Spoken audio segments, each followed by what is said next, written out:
जय श्री कृष्णा। महाभारत के 5 मामाओं के कारनामे जानकर चौंक जाएंगे।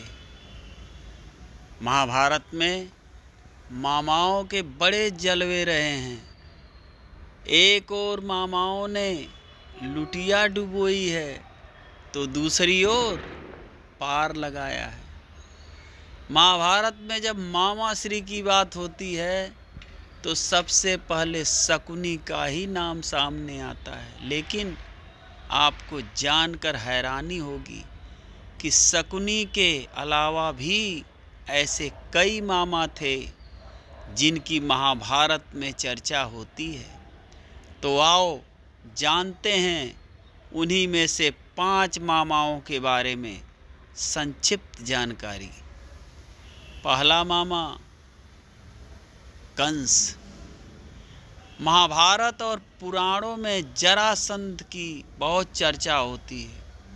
वह उस काल के सबसे शक्तिशाली जनपद मगध का सम्राट था। जरासंध का दामाद था कंस, जो भगवान श्री कृष्ण के मामा था। कंस ने अपने पिता उग्रसेन को राजपद से हटाकर जेल में डाल दिया था और स्वयं सूरसेन जनपद का राजा बन बैठा था। सूरसेन जनपद के अंतर्गत ही मथुरा आता है। कंस के काका सूरसेन का मथुरा पर राज था। कंस ने मथुरा को भी अपने शासन के अधीन कर लिया था और वह प्रजा को अनेक प्रकार से पीड़ित करने लगा था। श्री कृष्ण की बुआ के बेटे शिशुपाल का झुकाव भी कंस की ओर था। कंस अपने पूर्व जन्म में कालनेमी नामक असुर था, जिसे भगवान विष्णु ने मारा था। कंस के बारे में यह भविष्यवाणी कही गई थी कि उनकी बहन देवकी एक पुत्र ही उसे मारेगा। उनकी बहन देवकी का एक पुत्र ही उसे मारेगा। बस इसी भविष्यवाणी के कारण वह दहशत में लगने लगा था। कंस ने अपनी बहन देवकी और जीजा वसुदेव को जेल में डाल दिया था। जेल में देवकी और वसुदेव के जो भी पुत्र होते, कंस उनको मार देता था। 8वें पुत्र भगवान श्री कृष्ण जब रात में हुए तो जेल के सभी सैनिक सो गए और दरवाजे किसी चमत्कार से खुल गए। वसुदेव अपने पुत्र श्री कृष्ण को रातों रात ही अपने नंद के घर छोड़कर आ गए, जहां माता यशोदा ने उन्हें पाल पोस कर बड़ा किया। कंस ने श्री कृष्ण को मारने के लिए कई राक्षसों को भेजा, लेकिन उसके सभी उपाय असफल सिद्ध हुए। तब उसने एक बार मल्ल युद्ध का आयोजन रखा और उसमें सभी योद्धाओं के साथ श्री कृष्ण और बलराम को भी आमंत्रित किया। कंस चाहता था कि वह दोनों को यहाँ बुलवाकर अपने योद्धाओं द्वारा दोनों का वध करवा दे, लेकिन ऐसा हुआ नहीं। उस आयोजन में श्री कृष्ण और उनके भाई बलराम ने मिलकर योद्धाओं सहित अपने मामा कंस का वध कर दिया और अपने माता पिता को जेल से मुक्त भी कराया था। नंबर 2, शकुनी मामा। गांधारी के भाई और दुर्योधन के मामा शकुनी को कौन नहीं जानता। कौरवों को छल व कपट की राह सिखाने वाले शकुनी उन्हें पांडवों का विनाश करने में पग पग पर मदद करते थे, लेकिन कहते हैं कि उनके मन में कौरवों के लिए केवल बदले की भावना थी। कहते हैं कि भीष्म ने शकुनी की बहन गांधारी का विवाह धृतराष्ट्र से जबरन करवाया था। बाद में धृतराष्ट्र ने गांधारी के पिता और दोनों पुत्र को आजीवन जेल में डाल दिया था। कारागार में उन्हें खाने के लिए केवल एक व्यक्ति का भोजन दिया जाता था। केवल एक व्यक्ति के भोजन से भला सभी का पेट कैसे भरता। यह पूरे परिवार को भूखे मार देने की साजिश थी। राजा सुबाल ने यह निर्णय लिया कि वह यह भोजन केवल उनके सबसे छोटे पुत्र को ही दिया जाए, ताकि उनके परिवार में से कोई तो जीवित बच सके। यह भोजन शकुनी को मिलता था। एक एक कर सभी मरने लगे। मृत्यु से पहले सुबाल ने धृतराष्ट्र से शकुनी को छोड़ने की विनती की, जो धृतराष्ट्र ने मान ली। शकुनी के सामने ही उसके माता पिता और भाई भूख से मारे गए। शकुनी के दिमाग में यह बात घर कर गई थी। जेल से बाहर आने के बाद शकुनी के पास दो विकल्प थे, अपने देश वापस लौट जाएं या फिर हस्तिनापुर में ही रहकर अपना राज देखें। शकुनी ने हस्तिनापुर में ही रहना तय किया। धीरे धीरे शकुनी ने हस्तिनापुर में सबका विश्वास जीत लिया और 100 कौरवों का अभिभावक बन बैठा। अपने विश्वासपूर्ण कार्यों के चलते दुर्योधन ने शकुनी को अपना मंत्री नियुक्त कर लिया। फिर धीरे धीरे शकुनी ने दुर्योधन को अपनी बुद्धि के मोह पास में बांध लिया। शकुनी ने न केवल दुर्योधन को युधिष्ठिर के खिलाफ भड़काया, बल्कि महाभारत के युद्ध की नींव भी रखी। शकुनी की युक्ति के ही चलते जुआ खेला गया था और उसके छलपूर्ण पासे के चलते ही पांडव अपना सब कुछ हार बैठे थे। शकुनी ने ही पांडवों को मरवाने के लिए लक्षागृह की योजना बनाई थी। शकुनी के एक नहीं कई कारनामे हैं। शकुनी जितनी नफरत कौरवों से करता था उतनी ही पांडवों से, क्योंकि उसे दोनों की ओर से दुख मिला था। पांडवों को शकुनी ने अनेक कष्ट दिए। भीम ने इसे अनेक अवसरों पर परेशान किया। महाभारत युद्ध में सहदेव ने शकुनी का इसके पुत्र सहित वध कर दिया था। नंबर 3, शैल्य मामा। रघुवंश के शैल्य पांडवों के मामा श्री थे, लेकिन कौरव भी उन्हें मामा मानकर आदर और सम्मान देते थे। पांडु पत्नी माद्री के भाई अर्थात नकुल और सहदेव के सगे मामा शैल्य के पास विशाल सेना थी।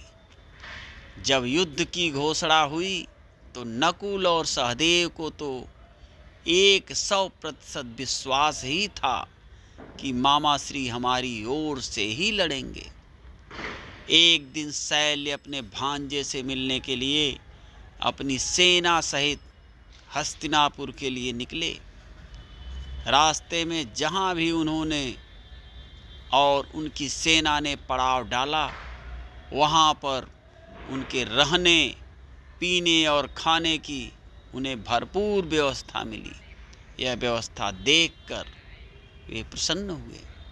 वे मन ही मन युधिष्ठिर को धन्यवाद देने लगे।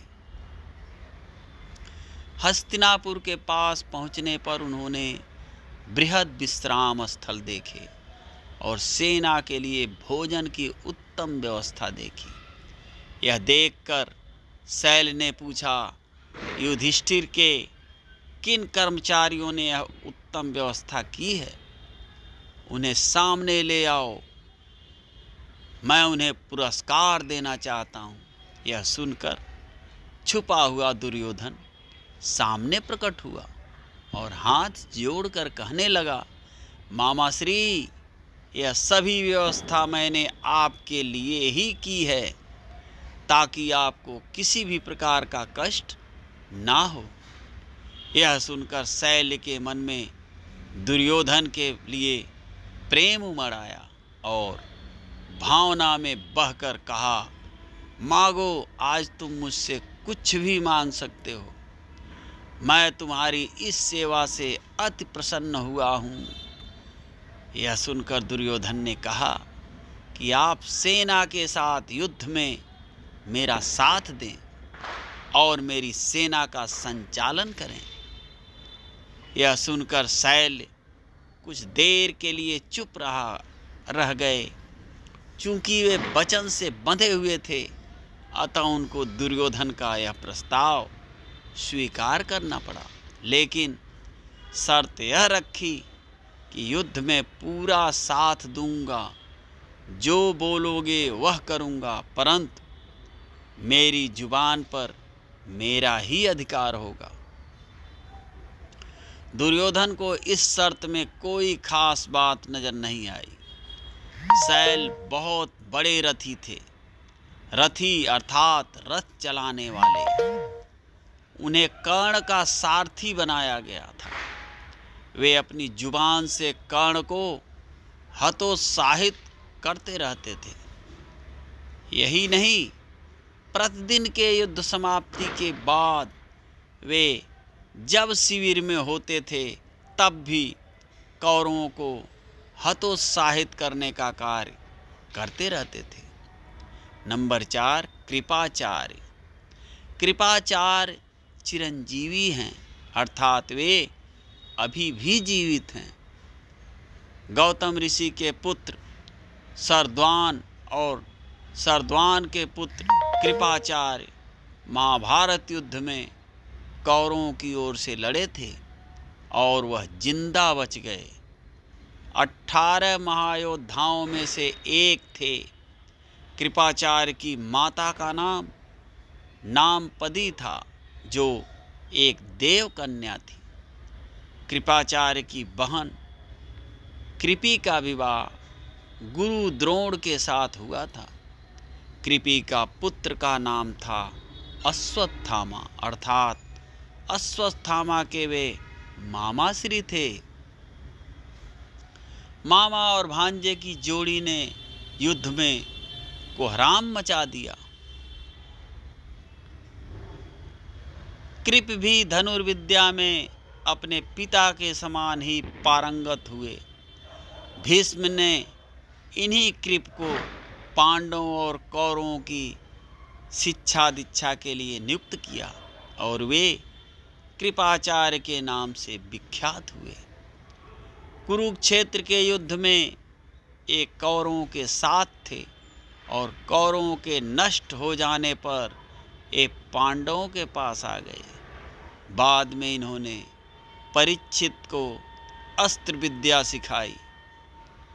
युद्ध में कर्ण के वधोपरांत उन्होंने दुर्योधन को बहुत समझाया कि उसे पांडवों से संधि कर लेनी चाहिए, किंतु दुर्योधन ने अपने किए हुए अन्यायों को याद कर कहा कि न पांडव इन बातों को भूल सकते हैं और न उसे क्षमा कर सकते हैं।